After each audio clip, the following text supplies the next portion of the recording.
Hey, Anthony, we are continuing our series about FATCA, and today we want to talk about what to do if you receive a FATCA letter from a bank. Quickly, just to explain to everyone, we have done a couple videos already. We go into depth in what FATCA is, but to sum up, it's a federal law that requires all U.S. taxpayers, even those living outside of the U.S., to report their non-U.S. financial accounts yearly. It also requires all non-U.S. financial institutions to search their records for suspected U.S. persons and report their identities and assets to the U.S. Treasury. That's the basic information. You're getting really good at this. I just read it off the paper I had. But I think you wrote that paper, though. Yes, I did, and I understand what it is. So let's talk about what a FATCA letter is. Right. And I've seen a few of these. And we started, the first FATCA letters we started seeing were from Switzerland. Mm-hmm. So this is where in 2013 is when we first saw the first round of FATCA letters going out. And boy, a lot of people were surprised. Again, the IRS thought that all these people with offshore accounts were intentionally evading taxes, but it was more along the lines of somebody with a retirement account in Switzerland said, what are they doing? What's this letter about? Mm-hmm. I don't need to report this. I don't need to pay taxes on it. It's in Switzerland. Even H&R Block back then was like, no, you don't have to report it. Oh, yeah. Biggest tax accounting business out there. And they didn't know. I actually heard they're trying to do disclosures now. Wow. They're getting into the disclosure business. The people responsible for a lot of the mistakes are now going to be the people who are going to help you clear up the mess that they caused. Wow. Interesting. Yes. All right. So a FATCA letter is a letter from your foreign bank. And what it's doing is it's requesting certain information about your U.S. tax status. They want to confirm whether or not you're a U.S. taxpayer and subject to FATCA. And usually, does it arrive with a W-9 or W-8 for you to fill out as well? That's right. Okay. It will. And usually, depending on, the first letters we saw were rather, from Switzerland, were rather formal and trying to explain more to people everything that's going on because they understood that a lot of people have no clue that they have a huge problem. Mm-hmm. Now the letters are a little bit more less explaining. So really, a lot of people are freaking out what to do. Some people just will want to sit on it, and maybe we should talk about what to do. Is that where? Yeah, let's talk about what not to do. Yeah, what not to do. Well, ignoring it is the thing that people do. Mm-hmm. If you do ignore it, honestly, you're not alone, but there's some consequences. And basically what you're telling the bank is to say, yes, report this person to the IRS. Yes. And it's going to be years, okay? It's not going to be this year that someone at the IRS is going to knock on your door, but it's really going to be years down the road where somebody's going to say, hey, your bank said that you're a U.S. person. We noticed that you didn't fill out this, and we noticed that you're not in a disclosure program. So here's our audit, and here's some horrific penalties. And because of the fact that you were given this letter, you were on notice that this was reportable. So we may be able to say that you were willful in your non-reporting, even if you're not willful, but you were just more panicked. Mm-hmm. I mean, that's one thing, we talk to people, I talk to people all the time. It's like, well, why didn't you do a disclosure? Somebody who knew they had an issue, they get a FATCA letter, like, oh my God, now I really got to do it. And I'll ask them, well, didn't you know about the program? Or is this the first time you're hearing about it? Like, well, no, I did know about the program for a while, but I was so scared that I'd be arrested if I made a disclosure. Wow. And for us, that doesn't make any sense. But for someone who doesn't know how everything works, you know what?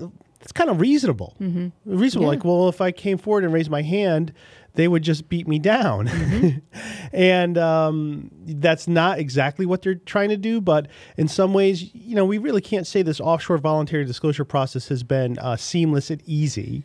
And by the way, the IRS revenue agents who are processing these disclosures, they were sold a bill of goods too. Oh. Yeah. So someone doing a full OVDP, they were told that these auditors were said, yeah, you'll be able to knock these out in a couple hours.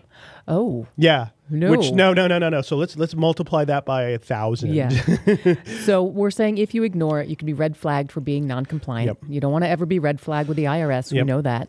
And also your accounts could be closed or your funds frozen. Right, and that's happened to a lot of people. No kidding. And yeah, you can sometimes people call like, well, I wasn't even a U.S. person because maybe there was something that associated the account. You could have someone who, let's say a UK citizen who worked in the U.S. for years, but then left, went somewhere else. whatever was in that account information, like maybe they had a U.S. address when they opened the account because they just moved to the new country. Yep. That triggers is like, wait a second, you are a U.S. person. You have a U.S. address. Like, no, I was just there on a visa. I'm not a U.S. person. So, I mean, there's a lot of, panic. So people who aren't even U.S. persons are getting FATCA letters. Okay. And their accounts are being frozen. Oh. Yeah, and it happens to them. So they're like, oh, my God, you've frozen my money. I'm not even a U.S. person. Yeah. So, it's just you get into some of this absolutely ridiculousness. And, I think the anger towards the IRS of people who aren't U.S. persons. And it's not, and again, right, this was all part of the HIRE Act to offset the tax cuts. This was going to raise revenue for the IRS. Not so much. Yeah, I don't know. All right. So if you are compliant, what do you do? If you are compliant, you just fill out the form. Okay. So you respond to the bank. Yeah, you respond to the bank, and sometimes the banks don't necessarily know what compliance looks like. Mm-hmm. So this is where a lot of times we'll send a letter. When we send a letter from a law firm, the bank has always accepted that to say, okay, this person is in tax compliance. As far as the bank says, hey, look, here's a law firm that's sending me a letter. What do I know about U.S. law? I'm going to trust this person. If the IRS ever gives me a problem, I'm going to point to this letter and say, hey, look, they told me they were all set. And so that usually does the trick. And you can set up a timeline with the bank. It says you can request some additional information if you need it. And anywhere from a month to 45 days, most foreign banks consider that a reasonable request. We want to mention, too, FATCA rules are different for U.S. resident and U.S. expat taxpayer. How so? Right. If you are living in the U.S., you have a $50,000 account limit trigger. Okay. And if you're an expat, it's $200,000. Wow. Yeah, kind of a difference, right? That's a pretty big difference. Yeah, and then you have to wonder, well, how is the bank going to figure out if someone is an expat or living in the U.S.? And you're like, well, their address. But that doesn't necessarily mean, because they actually, somebody could have still a U.S. address, but they actually are an expat. Like, yeah, that was my address before I moved here. Yeah. Because we know how good the IRS is at mailing things to overseas accounts. Yeah, right. Okay, so if you're not compliant, you might want to consider doing a streamlined disclosure. Yeah, if you can. Sometimes it's not possible. Yep. The degree of willfulness is too obvious. But also, the IRS, it's our understanding that the IRS is encouraging more streamlined disclosures than full. Again, because they're finally learning that these full OVDPs aren't taking the 2 hours that they allocated for time, and really not a factor. Instead of two hours, it's more like 200 hours is really about, I would say, is what they, on a beefy disclosure. Yeah, 200 hours is what the IRS is putting into them. Wow. Back and forth, and there's just not enough. So it's a great way to generate revenue. Yeah, right. Yeah. And so, we've been hearing that the streamline they really like, because that's more in tune to what they thought their workload was going to be. Even though it's more than 2 hours, it's still a lot better than the full one. And when the IRS is never been all that interested in history. Okay, if the IRS is given a choice for future compliance or past compliance, it always takes future compliance. That's more important to them because those are additional years in the future that they will always have and not have to allocate collections, audit people to. So, you think about that, like, well, I'll be good in the future.